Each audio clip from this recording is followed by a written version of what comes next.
Soccer Show. Thank you for stopping by and hanging out with me on this Sunday, first week of the Premier League. What did everybody think? How did your teams do? I get it that, sometimes the first day, the first game, the first weekend is never easy. People are trying to figure things out, make things better, see who's fitting in, who's not. But you saw things this weekend that I just couldn't believe. Now, I'm a Manchester United fan, have been forever. And what I saw today was an absolute and utter mess. And here's what I'm going to say. A lot of people are going to tell me, well, Bernie, what are you talking about? Look, they played so well. They were dominating Arsenal. Yeah, they were dominating Arsenal in the fact that Arsenal sat back for basically 90 minutes and didn't have to get out of second gear. A lot of people are telling me how well they did and this, and the manager is cooking. Really? This was probably, out of all the so-called big clubs, was probably the best team United could have played the first game of the Premier League season. Here's why. Arsenal don't really push forward. A lot of people are saying that they're this all-conquering Barcelona-esque team that, Arteta, Catalan, he's spent more time with Rangers and Everton than he ever did at Barcelona. So my point being is they just sat back, got their goal, and didn't really attack. Yeah, United had more passes. I always love how I see these goofballs, these United super fans on X, on TikTok, telling and showing me how much possession United had, how many passes they made. Really? Yes, they made about 600 passes. Where did it go? And, first game of the weekend, you want to give the fans this excitement, this just everybody feeling good. You want your new signings out there. What does he go do? Doesn't play a forward. Plays this false nine nonsense in this wing back formation. That's never going to work, ever. But he's so locked in now because he was so stubborn last year. And let me just tell you, why not be stubborn when these sheep fans just go lockstep in everything that you say?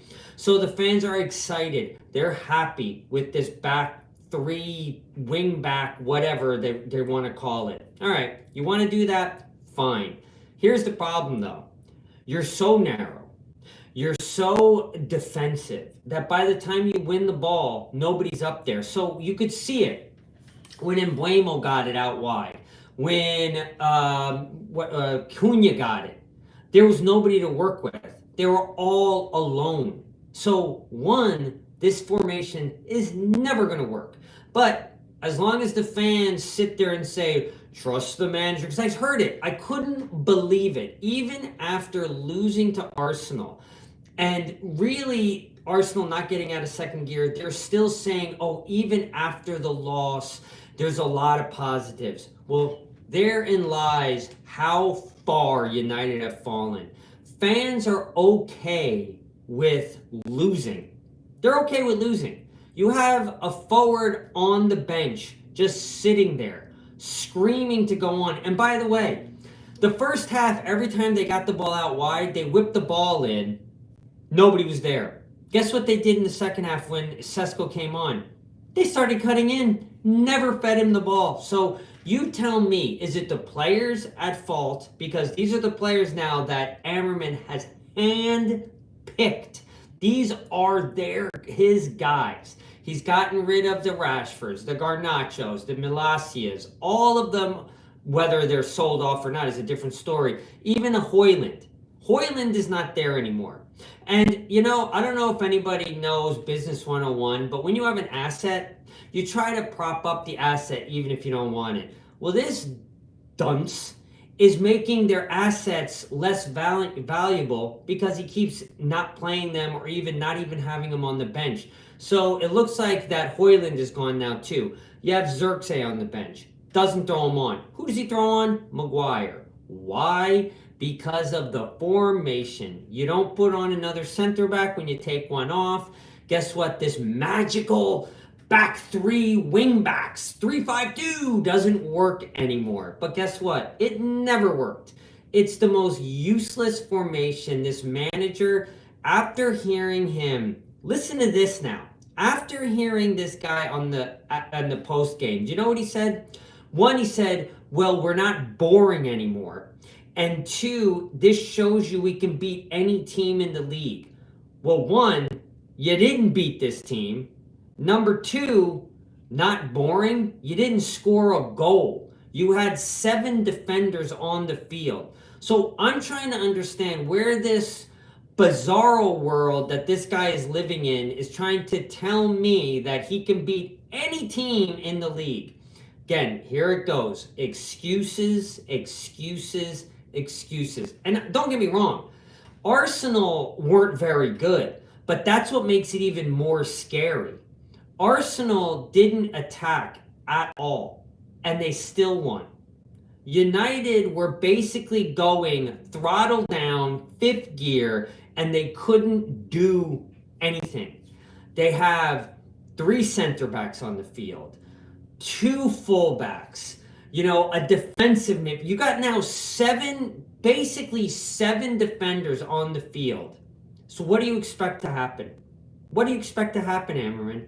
This guy is the biggest, I want to call him just like a shyster. He's a used car salesman. This guy is trying to sell you a car with no motor on it, but he's going to try to tell you that it can win like the Monaco Grand Prix F1. That's what this guy does. He, as quick as this guy can get out of here, the better, because he's not going to change his formation. And right now, it's a must win. Next weekend, who's it, Fulham? That is a must win.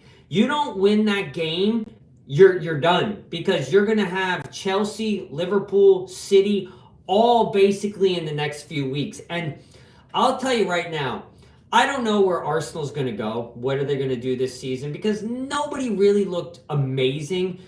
City looked all right, but they were playing a Wolves team that are going to get relegated. Liverpool have a lot of holes in their midfield. You're not going to be able to play the way they are and try to have Szoboszlai in the midfield like that. It's not going to work. They were too wide open, but they looked stronger. And I'm going to say right now, City and Liverpool are stronger than Arsenal.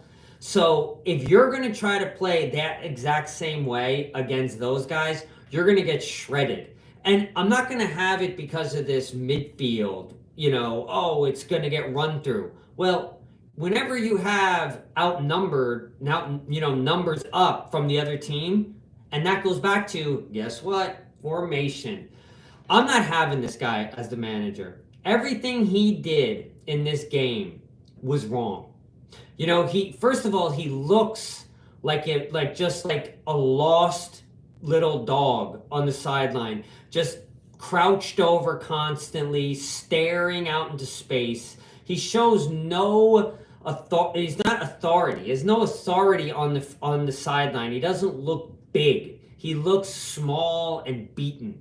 And then when he finally puts on Sesko, thank God, what does he go do? He has Ahmad, Mbeumo, Cunha, Bruno, Dorgu, all these guys cutting in. But in the first half, they had them crossing the ball.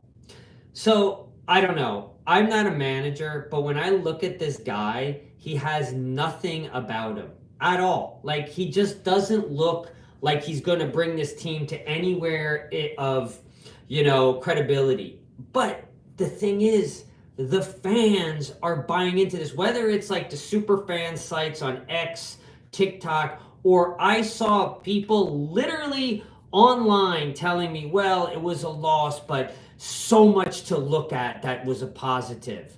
So, okay, great. You're one of those small teams now that go and play one of the big boys and are happy that you lost, but you only lost 1-0 because you had a couple of opportunities. Is that because you actually had these opportunities, or is that because Arsenal didn't really push forward? They had Gyökeres, which, by the way, oh my God, that guy looks terrible. Gyökeres looks lost. He looks out of shape. And again, I said this on a podcast I had.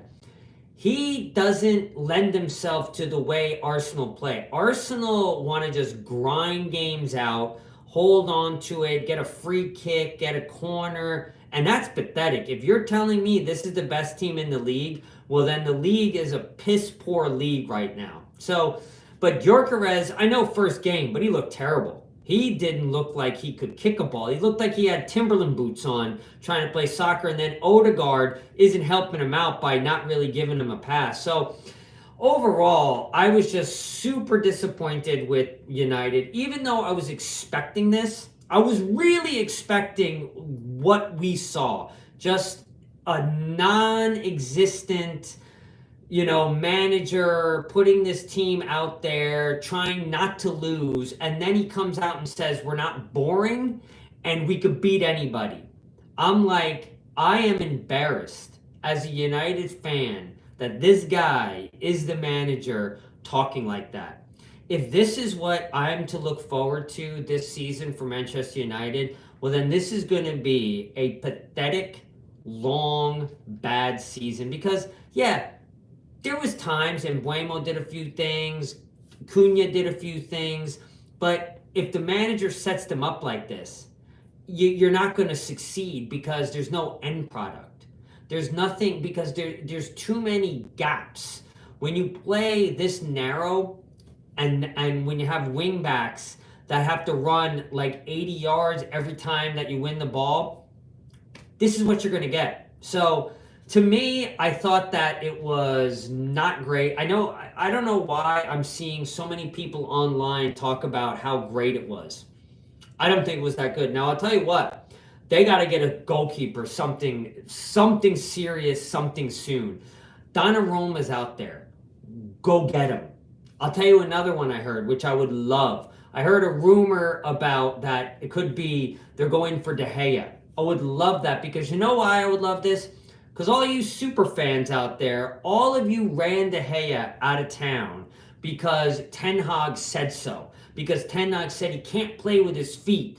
Now you same idiots are out there saying how Onana's no good and we should have kept De Gea.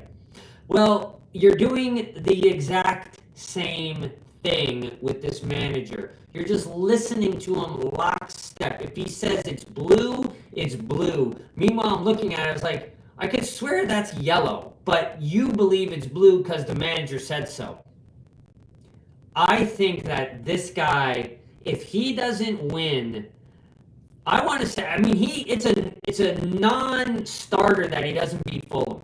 He has to win at least the next 3 games, or I think he should go. You could tell me all you want, but I'm telling you right now, this guy is showing how incompetent he is. You need a goal. You put on Maguire. You got Xerxes on the field. Or, excuse me, in the stands. Put him on. You got Kobe Manu on the field. Put him on. If this was a Mourinho, if this was a Ferguson, they would have said, the hell with the formation. The hell with, like, whatever happens. You may get, there may be a counterattack because we got all these guys on there. They would have thrown on every forward and attacking midfielder that they had on the field, especially now when you have more subs. You could throw on more players. Should have had Xerxes on, Ahmad, Sesko, Mainu, Bruno, like any guy that could get you a goal, you throw him on. That, again, I'm not saying something what I would do. I'm going by the track record of Ferguson would have done, what Mourinho would have done, and all you guys are comparing Ammerman to the start that Ferguson had in '86. They stuck with him, and look what happened. Yeah, but also Ferguson had balls. This guy is defense first, and now tell everybody that we weren't boring and we could beat anybody. So take it as you will, but guys, this was just like a quick first live. Hope you enjoyed it. Love bringing it to you guys. We're going to do a ton more. Trying to figure out times and days, but I wanted to do the first one on the Sunday of the first weekend of the Premier League. Well, thank you again for listening. Hope you enjoyed it. And now get out there, enjoy this amazing Sunday with your friends, family. Take your dog for a walk, spend some time with them, have some fun. So let's get together again. We're going to be on Monday, the next podcast, Monday morning. And I can't wait to bring another Birdie Talk Soccer Show live to you very, very soon. So have a great one. And thank you once again.